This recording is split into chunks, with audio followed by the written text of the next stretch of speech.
Share with me your first, last name, name of your business, and where you're located at. Javanka, great. So great to be here. And thanks for having me on your show and awesome to meet you. So, my name's Alec Crawford. I'm founder and CEO of Artificial Intelligence Risk Inc. And I'm calling in today from Greenwich, Connecticut, which is right outside New York City, where I was born and grew up. I love that. Is that where home is? Yeah, so Greenwich is home. I'm in New York probably, once a week. My sister still lives in New York, and I'm in there obviously for business. We focus primarily on integrating high risk AI safely. So that's banks, insurance companies, but also healthcare companies or anyone anywhere that has kind of really sensitive data they need to protect, Yeah. right? Which is important with AI. And by the way, never type your social security number into AI. So And before, as I'll share with everyone, is the fact that I had questions because you said you were here in San Antonio and you were doing some things. Do me a favor and just explain AI risk and the details in which you explained to me of what you do. yeah, absolutely. So what we do is integrate high risk AI safely. So it starts with the world's best models like OpenAI and Gemini, but private versions. So the data doesn't leak out. They can't train on your data. Super, super important. Then we had put a user interface in so everybody can use all those different models safely from one place, right? Which is cool. And then we add AI agents in there, which are like digital employees that do different jobs, whether you're in the call center or the chief financial officer's office or check your email or whatever, write emails for you. And then most important, we wrap it all in what I call AI GRCC or governance risk, regulatory compliance, and cybersecurity layer to protect all of that and make sure you're doing everything legally. Because obviously, if you're a healthcare company or a bank, you got lots of rules you got to follow. And then we help our customers kind of customize it and kind of learn to fish. And it's just been such an amazing journey. How can you do this without the risk? Everything is a risk, right? But there has to be a clearly defined level of risk for something like that. I have to know, where did the idea come from? Oh yeah, such a great question. So I retired. I was a chief risk officer at Lord Abbott, Okay. Midside Asset Manager. Retired from there end of 22. And of course, my great love is computer science. I was building, neural networks from scratch at Harvard in 1987, and always loved computers. But then spent years in finance and investing and risk management. And it was kind of like the Reese's peanut butter cup commercial, like, hey, you got your chocolate at my peanut butter. No, you got your peanut butter at my chocolate. And I was like, oh, risk and AI, right? Like Yeah. manage the risk of AI. So it just kind of hit me on the head and also seemed like such a really, really something that the world really needed, right? Like if we can't control the risks of AI over the next 10 years, I mean, you've seen all these things about, existential risk to humanity of AI, right? Like if we need anything, we need this, controlling the risks of AI. And with that said, I love the Reese's commercial you just did. That was a whole commercial, and I love it. With that, I mean, it's crazy because when AI came for us, it was like maybe about 5 years ago. But for you, how long have you been working with AI? Oh yeah, since 1987, and obviously people are playing around with ChatGPT and things like that. It's become very accessible. Back then, or really before ChatGPT came out, it was really kind of computer science, like experts in this, right? Like, and so a neural network is basically what people call deep learning today, and it's what allows ChatGPT to work, right? It's a large language model, so this really the precursor to that. It's become much more technical and complicated since I did it with these things called transformers. And they basically, the tech has changed for sure, but the basic concept is the same. Let's figure out effectively how to mimic the human brain statistically and have an AI be able to talk to you. And what I did realize back in the 80s was, look, we just don't have the enough computing power or memory to make this work. It did okay. I was basically teaching computers to play poker. Yes, yes, right? yes. And bet and bluff, and they did a good job. They basically they could almost beat me, right? But now poker bots are the best poker players in the world. They can beat any human, That's right? crazy.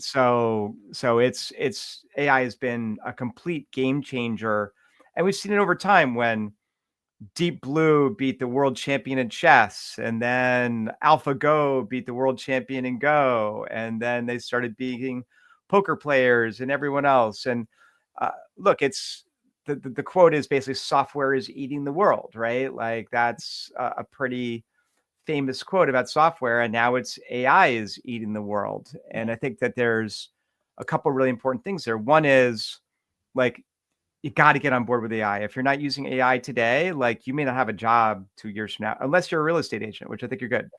Um, because look, there are just some roles which people are always going to want to talk to a human, Yes, right? yes, But look, if you're,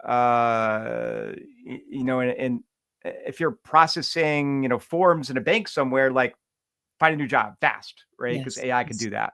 Yeah. The second part is we've got to be able to do this safely and securely. And what people need to realize, whether you're an individual or work at a bank, is that if you just go to the web and start using Gemini or ChatGPT, like all that information is public. Yeah. That is not safe. You have to be super careful. Do not put personal information on there. Do not put your health conditions on there. Like Mm. that's just not a great idea, Yeah. right? You got to be super, super careful about that. So those are really the two things to think about. And that was very interesting you said that because a lot of people, most people are utilizing Chat GPT to sort of, I used to call it diagnosing themselves. So to chat nose themselves, like when it comes to medical. But my aha moment again, which what you said is that when we use Chat GPT or Gemini and someone puts our name in there, it can literally pull from the information vice versa. Am I correct? Like taking Yeah. whatever you put in your chat and using it when somebody searches your name? Yeah, absolutely. So one of the things that I'll give you an example. So one of the things that OpenAI does is they make entire chat conversations available for research purposes. Now, this is not if you have a corporate version or you're using our version of the software where everything's inside a firewall, of course, they can't do that, right? Yes, But yes. if you're just on the internet saying, "Hi, my name's Javanka McGee, and I have this medical condition. I have questions about it, or I have symptoms. I have questions about this," that may be released 6 months later Mm, for mhm. research purposes for people to do research on AI. And one of the things that the Atlantic magazine did a few months ago is they published excerpts of Mm. those because it's publicly available. Yeah. And there were people in there. There's a young woman there who was worried about her weight, having a conversation with ChatGPT. There was a guy thinking about getting divorced from his wife. These are all super, super private conversations that were literally published in the Wow. Atlantic magazine. So it is not safe, to Wow. go out there and do that. You have to be very, very careful about what you do. And people just aren't paying attention to that. Yeah. Right. Yeah. And you need to pay attention to that. I never even thought about that, Alec. I'm sitting here like, what in the heck have I asked ChatGPT in the last year Right. You're like, since using it? Yeah. yeah, yeah, Yes. With all of this said, you're so passionate about it. And there's one word that I love, and I use it respectfully. But I'm like, oh, he's a computer nerd. I love it. yeah, I exactly. love it. Remember when the word nerd used to be such a bad thing? And I Yeah. use it now as a form of like intelligence, like at a level that's like beyond I could think of. So, Alec Crawford, you're like this super nerd that I love. Yeah, yeah. I've moved away from. I was very introverted as a kid. Like I taught myself to program at age 13. I got my first computer in 1979. Right, like I was definitely that generation. But look, as you work in larger institutions, as you know, because you were at Mhm. USAA, like you have to become more outgoing. Yes, Like yes, if you wanna manage people and get promoted, like you can't just sit in your cubicle all day and type numbers into a computer. That ain't gonna work, right? So I effectively had to transition from being an introvert to more of an extrovert, right? Although certainly at times I could be at some big event where I know no one and go, "Ooh, this is a little yes. scary," but you kinda have to force yourself to interact with people. So for better or worse, I've come become a little more nerdy and that I'm running an AI company, but a little less nerdy and that I'm going to lots of conferences and now have I was joking with my co-founder Joe, who you met, and because when I started the company, I was like, I've got 10,000 public speaking hours as a Wall Street analyst. Like I've done this like a million times. I've spoken to groups of 10,000 people and rooms with 3 people in them, right? Mhm, But mhm. tons of public speaking. And then I looked at him and go, oh, it's up to 15,000 now. So Wow, and 15,000 hours of public speaking, right? Like you cannot be an introvert to do that. tell me about your vision in all of this. Yeah, thank you so much. Yeah. Look, my vision is for companies and people to be able to use AI safely and Yeah. securely, right? So we talked a lot about that earlier, where if you do things wrong, you could just lose your data, right? The other thing is, look, AI is not that trustworthy right now, right? You can ask it questions, get the wrong answer, but it's going to sound really authoritative, Yes. right? And it's also easy to fool AI into things. Like there was an incident over the last couple of weeks where people had fooled Grok, one of the AI systems out there, and kind of that it was misrepresenting facts, Mm, right? mhm, mhm. So it's super important to just remember right now with AI, trust but verify, right? Yeah, If you get an answer from there, especially if it's important, check a source, ask your friends. I can't tell you how much stuff someone I know will send me a text or whatever, like, oh, AI told me this. And I'm like, that's not right. Like you got to go check that, right? So trust but verify. So our vision is for the future of AI to be trustworthy and safe and good for everybody. The other part of my vision is that aligned with that is 10 years from now, I want everybody to have an AI co-pilot that will help them do their job better, that will take care of the stuff about your job you hate, like filling out paperwork or whatever. Hey, the AI is going to do that, right? What I don't want to see is 15% unemployment because people's jobs are taken by AI. And that's something that I think all of us as a community of citizens and business leaders and government leaders really need to think very hard about how do we achieve my vision of everybody as a co-pilot instead of just accidentally ending up with 15% unemployment. We have to think about that now or it will happen later.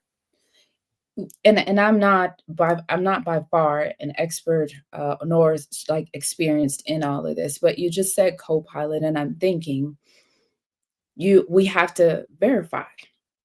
And if we continue to keep using it without verification and putting it out there, I think the verifier would be a human. So we should not get to the 15% of unemployment because there's a thought, and I don't like using the word should, there's a thought to make sure that you have somebody clearly define and go through that you're putting out something that's trustworthy, not even just because of that, but as a company. That's our goal, right? As a Yeah. consumer, I would want to know that what you're telling me, because that's your expertise, is right, rather than you just going on AI and sending me the email. You know what I mean? So I never even thought about that until you said that. Yeah, totally agree. Well, look, even in parts of the government, they're trying to have AI be a judge and check the other AI. That does not work. Do not do that, right? You need a human in the loop on a Yeah. lot of this stuff. And you also need a safety valve, right? So Colorado passed an AI Act.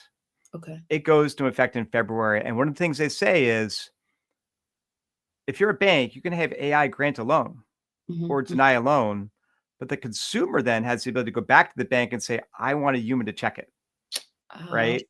yes, So yes. that's very important, right? Like, and that should be part of your standard operating procedure as a financial institution is you got to have that safety valve because you know what? AI is not always going to be right. The Yeah. other issue, of course, is you're training AI on data. And sometimes you have, you know, limited, use cases, right? So for example, if I'm a bank and I've got data on everybody I've granted loans to, and an 87-year-old comes and asks for a loan, like I might not have any data there. It Mm, might simply turn that person down because it's never seen an 87-year-old applicant, yes, yes, right? yes, Ever. yes, Is that fair? Absolutely not. That's ageism, right? yes. So you Yes. got to be super careful about these things. Um, uh, and I think that uh, that's going to be critical over the next few years, is just making sure that we focus on eliminating bias and discrimination when AI is being used. Super Yes. important. What's your why? Yeah, I'm really doing it for everyone else, not for me, right? Like, so uh, think about all the people out there that don't understand that Yeah. when they type in their medical condition to ChatGPT on the internet, that that's something that can be discovered, right? Yes. Think about all the companies out there that ran out there and implemented AI first, and now they're sitting there going like, "Uh-oh, is this safe?" Yeah. Like, super, super have to make sure that number one, people are educated about this. Yes. And number two, we have companies that are not just focused on AI use cases, but focused on AI trust, safety, compliance. So what I call AI GRCC, or governance, risk, compliance, and cybersecurity. I'm gonna give you a crazy statistic. So um, in the US, about 25-30% of all software spending is on cybersecurity, Hmm. as well as governance, risk, and compliance. The rest is like, CRMs and other kind of stuff, right? Word, all that kind of stuff. Uh, in AI, less than 1% is being spent on trust and safety. Oh, wow. That is crazy, right? That should be 30%. Think about how powerful AI is, and people are spending basically no money right now on trust and safety. That has to change. Yeah. And I don't want to take up too much of your time, but do you believe that this has grown so rapidly that no one really thought about what it was going to be used for and really just thought maybe it was just for, just to actually talk to and get some quick answers? When you started this out in the 80s, did you know that this is where we were going to go with this government? I mean, banks. I didn't think so. Yeah, no, we've been thinking about this for a long time. This guy named Ray Kurzweil, Mhm. who has been predicting this for Mhm. decades, Okay. um, literally since the 1970s. And so, yeah, Okay. I knew it was going to happen. I didn't know when it was going to happen, but I knew it was going to happen. And now I think the big change is it's progressing so rapidly Mhm. that what I thought would take 2 years is taking 6 months, Yes. right? And so maybe what I thought would take 30 years will take 5, and that is what people call artificial general intelligence. And um, I, Gosh. I think we're going to have something that looks like human intelligence within years. Yeah. And I don't think it really will be human intelligence. I think it will kind of fool a lot of people. I think to truly get artificial general intelligence, which by the way is different from consciousness, Yeah. I think it is going to take longer, right? It's just very, very complex. And we will probably have something, maybe it's within my lifetime, maybe not. And maybe that involves a combination of AI and quantum computing that will effectively be conscious, right? At some point. Because look, humans are smart, humans are, creative. Yeah. Once we build an AI as smart as a human, what's the first thing we do? We say, go build something smarter, Yes. Yes. right? Yes. And Yeah. eventually we get super intelligence within a relatively brief period of time. And it's going to be a matter of what are the parameters around that? How do we Yeah. how do we stay safe? Thank you for being here today. I'm really happy that you tuned in to Vision Pros Live. I'm looking forward to seeing your reactions as these episodes continue to move forward. This is going to get more and more fun. We'll have more and more engagement as well. We'll invite people to participate in the show. And thank you for giving us your time and attention. Have an excellent time building out your vision and becoming a Vision Pro yourself.